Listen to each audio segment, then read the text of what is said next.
I'm going to be doing a lesson breakdown video. So how to coach a lesson and how to work on a specific problem with a student. And really this is representative of the way that we coach in Storica Defensa.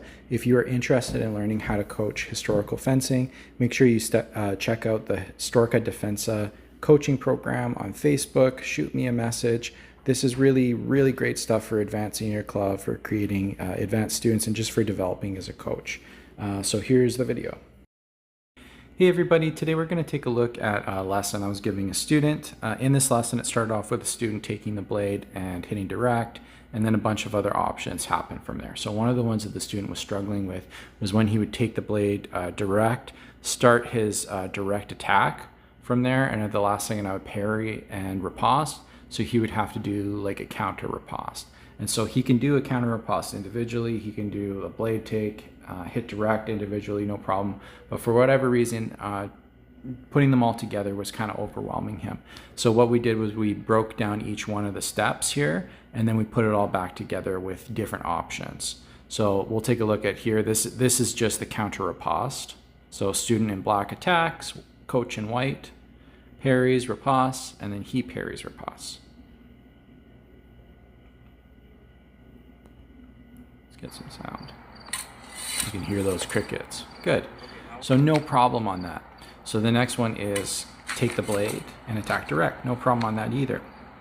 You can even do it while moving around, no problem, or adapting distance, no problem. So we're doing it on the advanced lunge. And then here, what we're doing is we're kind of mixing it up. So there he did it on an advanced lunge, and he is hitting direct. The next one, what the coach is going to do, I'll show it kind of slow here, is he attacks, or he takes the blade, and I leave. So I do a circle disengage. He disengages under and takes the blade again in cart, and then hits direct. Okay, so let's watch that again.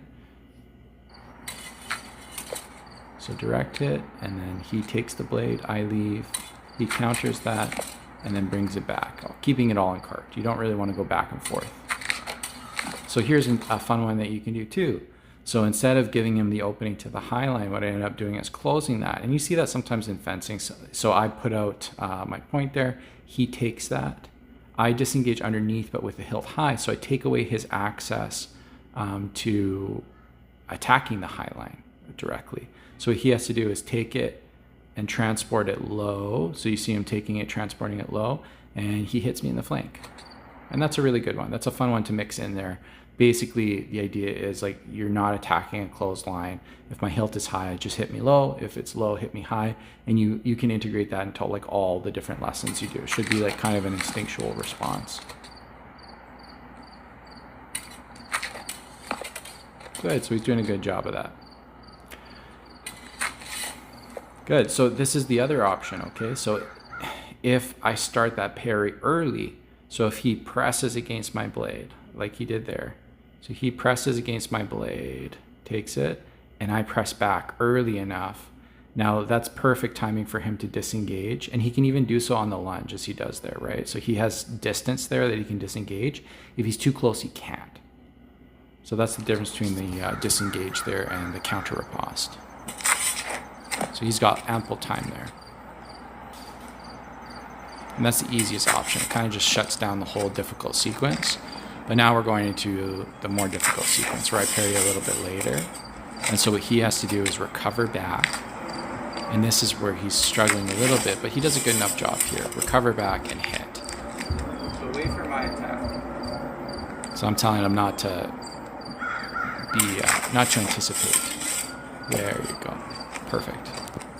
So that's like a little basic sequence, and that's what you have to do. Whenever you're teaching somebody a long sequence, break it down into its smallest parts. And that can be like, for a beginner, that would be like extend the arm, hit, right?